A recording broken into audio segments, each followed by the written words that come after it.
முதலிலே வரலாறு காணாத அளவிற்கு ஏற்காடு மலைப்பகுதியிலே 480 மில்லிமீட்டர் மழை பெய்திருக்கிறது. அங்கே பெய்கிற மழை திருமணிமுத்தாறு ஏற்காடு மலை அடிவாரத்திலே தொடங்கி பரமத்தி வேலூரிலே போய் சென்றடைகிறது காவிரியில. இந்த மழை என்பது இந்த முறை அதிகமான மழையாக பெய்திருக்கிறது. கடந்த மாதம் ஒரு முறை மழை பெய்த போது நம்முடைய மாவட்ட நிர்வாகம் அதே போல மாநகராட்சி நிர்வாகம் எல்லோருமே இணைந்து ஒரு 1000 லோடு குப்பைகளை இந்த இடத்திலேயே எடுத்திருக்கிறார்கள். எடுத்து நீர் சரியாக செல்வதற்கு வேகமாக செல்வதற்கான வழியினை ஏற்படுத்தி கொடுத்திருக்கிறார்கள் கடந்த மாதத்தில். இப்போது மழை அதிகமாக இருக்கிற காரணத்தினால் இது இந்த கரைகளில் ஓரத்தில் சற்று நிரம்பி வழிகிற ஒரு நிலை ஏற்பட்டிருக்கிறது. நம்முடைய மாண்புமிகு தமிழ்நாடு முதலமைச்சர் அவர்களை பொறுத்தவரை தமிழ்நாட்டிலே எந்த மாவட்டத்தில் மழை பெய்தாலும் அதற்கு முன்னெச்சரிக்கை நடவடிக்கையாக ஒரு வார காலத்திற்கு முன்பே பேரிடர் மேலாண்மை துறையை அழைத்து அது சம்பந்தப்பட்ட துறைகளையெல்லாம் அழைத்து மாண்புமிகு முதலமைச்சர் அவர்கள் மக்களுக்கு எவ்வித பாதிப்பும் ஏற்படக்கூடாது என்று அதில் மிகுந்த கவனத்தோடு அக்கறையோடு அதிகாரிகளுக்கு அறிவுறுத்தி செயல்பட்டு கொண்டிருக்கிறார்கள்.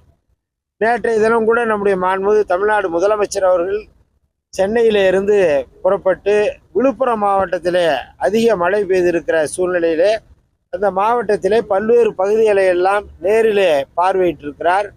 அங்கே பாதிக்கப்பட்ட மக்களுக்கு நிவாரணப் பொருட்களை எல்லாம் வழங்கி இருக்கிறார்கள். அதே நேரத்தில் அரசு அதிகாரிகளை அழைத்து தேவையான நடவடிக்கைகளை எல்லாம் எடுத்து பொதுமக்களுக்கு எவ்வித பாதிப்பும் இடையூறும் இல்லாத வகையிலே பணியாற்ற வேண்டும் என்று அறிவுறுத்தி இருக்கிறார்கள். அதே போலவே மாண்புமிகு தமிழ்நாடு துணை முதலமைச்சர் அவர்களையும் நம்முடைய மாண்புமிகு முதலமைச்சர் அவர்கள் அறிவுறுத்தி நேற்றைய தினம் தருமபுரி மாவட்டத்திற்கு வருகிறார். அதே போல கிருஷ்ணகிரி மாவட்டத்திற்கு வருகிறது, பிறகு திருவண்ணாமலை மாவட்டத்திற்கு வருகிறது. அங்கே இருக்கிற நிலைகளை எல்லாம் ஆய்வு செய்து அங்கே இருக்கிற மாவட்ட ஆட்சித்தலைவர் உள்ளிட்ட எல்லா அதிகாரிகளுக்கும் ஆலோசனைகளை அறிவுரைகளை வழங்கி மக்களுக்கு எவ்வித பாதிப்பும் ஏற்பட வேண்டாம், அதற்கான முயற்சிகளை அலர்ட்டாக இருந்து செய்யுங்கள் என்று அறிவுறுத்தி இருக்கிறார்கள். தொடர்ந்து நம்முடைய மாண்புமிகு தமிழ்நாடு முதலமைச்சர் அவர்கள் ஒவ்வொரு மாவட்டத்திலேயும் இருக்கிற அமைச்சர்கள் பொறுப்பு அமைச்சர்களை எல்லாம் அழைத்து இதில் மிகுந்த கவனத்தோடு மக்களுக்காக பணியாற்றுங்கள், எவ்வித பாதிப்பும் மக்களுக்கு ஏற்படக்கூடாது என்கிற அறிவுறுத்தலை தொடர்ந்து வழங்கி கொண்டிருக்கிறார்கள். எனவே சிறப்பான நிர்வாகம் நம்முடைய மாண்புமிகு முதலமைச்சர் அவர்கள் நம்முடைய தமிழ்நாட்டு மக்களுக்கு எவ்வளவு பேரிடர் ஏற்பட்டாலும் கூட பாதிப்பு ஏற்படாத வண்ணம் அவர்களுடைய அறிவுறுத்தல் ஆலோசனைகள் தொடர்ந்து வழங்கப்பட்டு வருகிறது. எதிர்கட்சி தலைவர் தொடர்ந்து ஒவ்வொரு இடங்களுக்கு சென்று முன்னெச்சரிக்கை நடவடிக்கை இந்த அரசு எடுக்கல அப்படின்ற ஒரு குற்றச்சாட்டை முன்வைக்கிறார். மாண்புமிகு முதலமைச்சர் அவர்கள் சிறப்பான நடவடிக்கையினை தமிழ்நாடு முழுக்க எந்த மாவட்டத்திலே மழை பாதிப்பு இருந்தாலும் மழை வெள்ள சேதம் ஏற்படக்கூடாது என்பதிலே மிகுந்த கவனத்தோடு பணியாற்றி கொண்டிருக்கிறார்.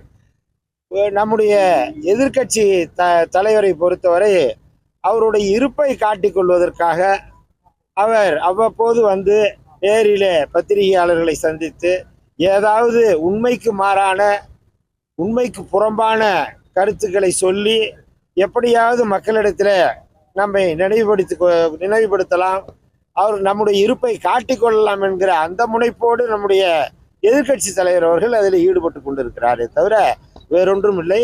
இன்றைக்கு கூட ஏற்காடு பகுதிக்கு நம்முடைய மாவட்ட ஆட்சித்தலைவர் மாவட்ட நிர்வாகத்தில் இருக்கக்கூடியவர்கள் நெடுஞ்சாலைத்துறையினர் அதே போல மின்சார வாரியத்துறையினர் எல்லோரையும் அழைத்து சென்று அங்கே மக்களுக்கு சீரான மின்சாரம் கிடைக்க வேண்டும், அங்கே ஏற்காடு சாலையில் ஏற்பட்டிருக்கிற அந்த பாறைகள் உருண்டு விழுந்திருக்கிற இடம் அதே போல் மண் சரிவு ஏற்பட்டிருக்கிற இடம் இவற்றையெல்லாம் சரி செய்து நாளை தினத்திலிருந்து முழுமையான போக்குவரத்தை தொடங்க வேண்டும் என்று அறிவுறுத்தப்பட்டிருக்கிறது. அதற்காக அதிகாரிகள் அதில் ஈடுபட்டிருக்கிறார்கள். அந்த பணியில் வேகமாக விரைவாக ஈடுபட்டு கொண்டிருக்கிறார்கள். அந்த பணிகளை எல்லாம் முடுக்கி விட்டிருக்கிறோம்.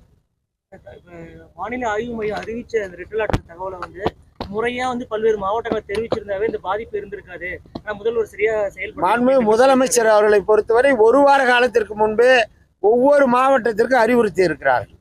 ஒவ்வொரு மாவட்ட ஆட்சித்தலைவர் அதிகாரிகள் தலைமை செயலகத்தில் இருக்கிற தலைமை செயலாளரில் இருந்து எல்லா அதிகாரிகளுக்கும் அது சம்பந்தமான ஆலோசனைகளை வழங்கி அவற்றையெல்லாம் செயல்படுத்துவதற்கான அந்த முயற்சியிலே மாண்புமிகு தமிழ்நாடு முதலமைச்சர் அவர்கள் ஈடுபட்டிருக்கிறார். தொடர்ந்து ஒரு குற்றச்சாட்டு வைக்கிறதுக்கான காரணம் அதைத்தான் சொன்னேன். எடப்பாடி பழனிசாமிக்கு அவரை பொறுத்தவரை தேர்தல் ஜுரத்தில் அவர் இப்போது இருக்கிறார். எங்கே போவது, எப்படி எதிர்காலம் இருக்கும் என்கிற அந்த பயத்திலே இருந்து கொண்டிருக்கிறார். அதற்காக இப்போது பத்திரிகையாளர்களை சந்திக்கிறார்.